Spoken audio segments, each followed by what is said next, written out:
Hey everybody, welcome to Ask Dr. Testosterone, the only weekly show on YouTube where you can have your questions answered by a champion bodybuilder who is also a medical doctor. The show is brought to you by his book, The Bible of Bodybuilding 2. The link to buy it is in the description. You can get this also on Amazon.com. It's over 700 pages full of everything you need to know about training, nutrition, supplementation, and of course, PEDs. If you're on Amazon buying books, you want another great book, pick up mine, Real Bodybuilding. And now, all the way from Athens, Greece, please welcome the good doctor, George and Touliatos. How are you, George? Good afternoon, Ron. Yeah, you got your Arnold shirt on. It's getting close. We're close. Who's your... I just saw a recent picture of Derek. Well, he looks very good, very full. And I guess with Chris Aceto, he's going to be spot on the conditioning. Yeah. But today I just saw a picture of Samson. I mean, his legs were phenomenal. Yeah. Wow. I mean, my jaw dropped. He got bigger. He's even bigger now, Samson. Well, perhaps he's still bulking a little bit, you know. Yeah. But they're so massive, his legs. Sick. Yeah. Very thick, very dense, very big. Not so striking, but man, oh, he's a monster. Yeah, I mean, I think he said he was 302 at the Olympia when he won. Yeah, yeah. So I think he's put on another few pounds of muscle. Well, the only factor that concerns me about Samson is fatigue because of the repeating, competing. Yeah. So he did it last year though. He did the Arnold. Adi Chupon beat him last year. Yeah, twice. And then 6 months later in the Olympia, he beats everybody else. So maybe he's one of those guys that can. Some guys could never do spring and fall shows and look their best at both, but he might be one of those rare exceptions. Yeah. We'll see, I guess, right? We'll see. So, all right, let's get to some questions. Dr. T, here we go. Very popular question. This comes up all the time. This actually came to me this morning on private messenger on Facebook. Guy says, I'm 55 years old, in very good shape. That's my age. My latest lab showed my total testosterone is 525 and my free T is 76.7. Do you think I need to be on TRT? I'm not sure about the free testosterone ranges, but the total is above the mid-range. So people have to know that TRT is a replacement therapy to deficiency. There's no deficiency here. Yeah. Okay, so you're even above the mid-range in your 50s, which is quite rare. Right. There are people that are youngsters in the 30s that don't have even 500, and they struggle. So definitely not. Even when you're in great shape, it means you don't need testosterone, because when you lack of testosterone, you look lousy. Right. Well, you've said this before, and O'Connor always says, how do you feel? Because the numbers just tell you one thing. I always ask somebody, my first question, I don't know what you ask people first. I'm not a doctor, guys. I'm not even pretending to be a doctor. Don't worry. But I say, do your sex drive, is it the same as it's always been? Mood and fatigue. That's all. Yeah. I mean, and I tell people they say, I still have a great sex drive. I feel fine. I said, then you don't need anything. You're good. But sex drive is more important than erectile dysfunction, because sex drive means the libido, which is pure liquid testosterone. Yeah. Now, erectile dysfunction could be also a blood flow issue that depends on the specific pills. Now, energy depends on stamina and endurance, and lack of stamina and lack of testosterone brings the lack of energy. Okay, and then you have the depression, the moodiness, the melancholy, which is also part of the low testosterone. That unfortunately the guys go to take the Prozac or whatever else, and they still remain with low testosterone.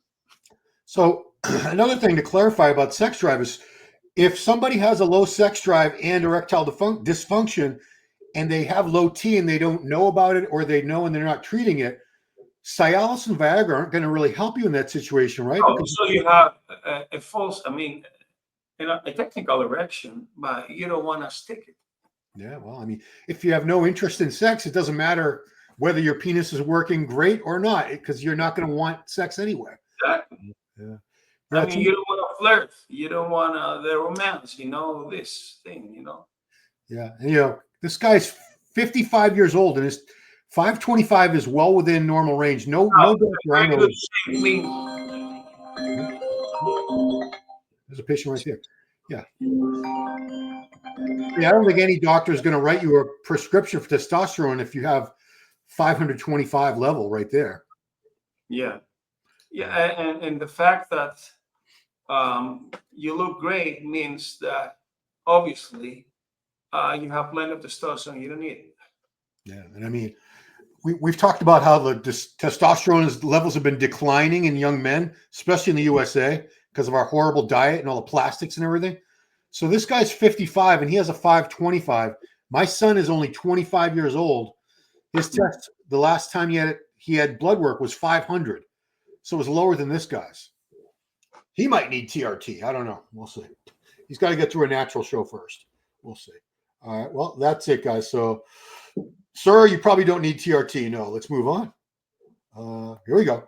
Can you tell me what androgens are available in Greek pharmacies? I know there is testosterone enanthate, Deca and Proviron. Is there another test like Sustanon 250 and stromba? What are the names?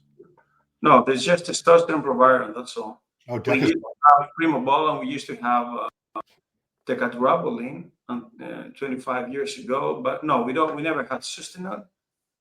Okay, and Winstrol, Stromba. Yeah, there's some people will claim that before 2000 we used to have. I don't remember personally. So right now you can only buy over-the-counter testosterone and Proviron. Yes, that's all. So what kind of what esters of testosterone? Enanthate. Just enanthate? Yeah, just that. I mean, always enanthate. Well, Nebido, yes, and the Canonate also. Yes, there's Nebido also available. Yeah. Nobody seems to want Nebido. I never. Only the endocrinologists. Yeah, I mean, have you talked to any patients who've been happy with Nebido as their testosterone? Well, as a matter of fact, yeah, there was a doctor who's using Nebido, but he's using it in different protocol. He uses 1 ml every other week. So, which is actually, this is the proper timing. Yeah. So, anticounate has a half-life of 2 weeks. I mean, every 15 days. So the 4 ml goes for 12 weeks, but actually no, for 8 weeks. So the proper timing is to inject 250 of Nebido every other Monday. Oh, okay. Which actually works and brings you levels around 800. Oh, wow. So that's Nebido is test undeconate. Is that what it is? Yes. Yeah. So that's the longest acting ester you could possibly use, right? Yes. Okay. All right. Next question is, how would you dose a pre-filled half ml 6500 IU HCG pen for someone to PCT? Yeah, actually, this is the Orbitrel. It's the HCG pen that is available in Greece. And you need to divide it in 5 microdoses. So the whole pen is 6,000 IU. So if you divide it by 5, it comes to 1,200 each dose. Now, this is one dose to be used every 3 days or every week when you're into TRT. And how you do that? You need to transfer the liquid into an insulin syringe and then split it in 5 equal doses of 0.1 ml each. Because if you just try to do it using the pen that it came in, would you have to inject it all at once? Well, all at once, yes. Actually, no. When it was in the pen, it was very easy because you could modify and adjust the dose with clicks. Oh, yeah. But now the new version is a pre-filled syringe that actually, roughly, you can only cut it in half. Okay. And even 3,000 IUs is a large amount of dose to do.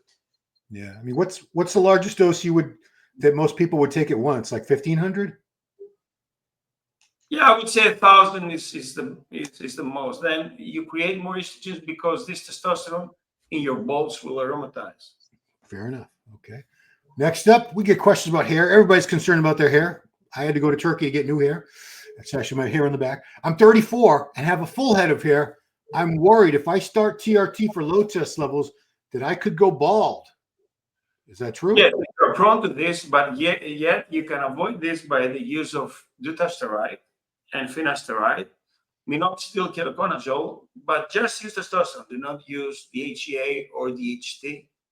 All right, so you can still block the conversion of testosterone to DHT, and by the use of finasteride, you're going to have thicker hair on the way you use testosterone. See, I've been thinking about adding, I use minoxidil foam twice a day on the crown here where the Minoxidil improves the blood flow. Yeah. Okay. Now there's a shampoo called Nizoral or Fungoral that kills the DHT locally. But the real deal is the DHT blockers. Fina or Duta. Yes. What's the worst? What are the worst side effects of finasteride that I would be worried about? Weakness, and perhaps it will lower your libido. Oh no. Not for all. Yeah. To some people, yes. Maybe that's not a bad thing. All right. And our final question. We go, do you think steroids like Test and Deca from compounding pharmacies are often underdosed? Absolutely. Yeah. Compounding or underground, I'm sorry. For compounding? Compounding means from a pharmacy, right? Yeah. No, from a pharmacy, no, because we have compounding steroids in Greece. Okay. But underground, surely, yes. Now, from compounding, you should check it out yourself. I mean, the other week, you said that you've been using almost 300 milligrams of the stuff, let's say 280 or even 250. Yeah. But yet in your blood, it was 1,200 nanograms that was supposed to be over 2,000. And imagine you measure your blood test on day 4, which actually spikes. It's still in the spike of CPNA. Because we used to measure the trough levels. Anyway, now Deca, I'm not sure. I mean, you cannot check out your Deca levels because the only thing you can do is check your testosterone. Anabolic steroids don't affect the total testosterone. Right. All right. Interesting. Cool. Well, that's it. We had a quick show this week. Thank you, Doctor. Guys, please get your questions in for next week by putting them in the comments below. Or if you have any comments, opinions, anything like that, drop them in there. We love to hear your feedback. Check out the links. The links, you can get Dr. T's book, Bible of Bodybuilding 2. And as always, Dr. T, we appreciate you doing this every week, sharing your many, many years of knowledge and experience with all us meatheads of the world. So thank you very much, Doc. All right. All right, guys. Thank you so much for watching. Check us out again next week, and we'll see you then. Bye-bye.